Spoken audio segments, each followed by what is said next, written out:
Hi Year 3. So some of your questions today are going to ask you to draw your own bar chart. So I'm just going to show you an example. The question I'm looking at today is, what is your favourite colour? And as you can see here, there's a tally chart and some totals. So I'm going to use this information to complete the bar chart. Okay, so the first thing you need to do is you need to draw your y-axis and your x-axis. The biggest number in my chart is going to be 12. So I need to make sure that my scale can go up to at least 12. And you can also choose your scale to go up in multiples of 1 or 2 or even 5 if you want. But for my example today, I'm going to choose 2. So at the very bottom, it is 0.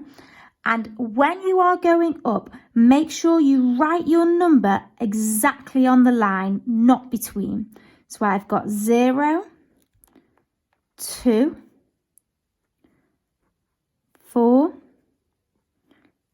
6, 8, 10, 12. So I know it doesn't need to go above 12, but I will just go one more to 14. So each square now represents 2 because my scale is going up in 2. So don't forget to label your y-axis. So this is going to be number of children. Okay, so I'm now going to draw the first bar, which is going to be for red. So I've got to make sure I label it red. And this bar is going to be 2 squares wide. And I'm going to go all the way up to 12. So if I look up my scale, I'm going to go to 12. I'm going to go 2 squares across. And then I'm going to go down. Okay, now I'm going to go on to the next one, which is purple. And between each bar, it's best if you leave a space. So I'm going to leave a space of 1 square, and then I'm going to write purple. And this bar is going to take up 2 squares as well, because they need to be the same size. So if I look at 9, my scale is going up in 2s. So 9 isn't actually on my scale. But because I know each square represents 2, it falls between 8 and 10. So 9 would be halfway between 8 and 10.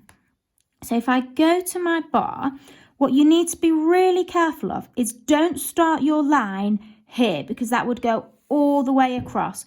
Your bar doesn't need to start until it's 1 square away from the previous bar. So then I'm going to go across 2, and then it's really important that you make sure you go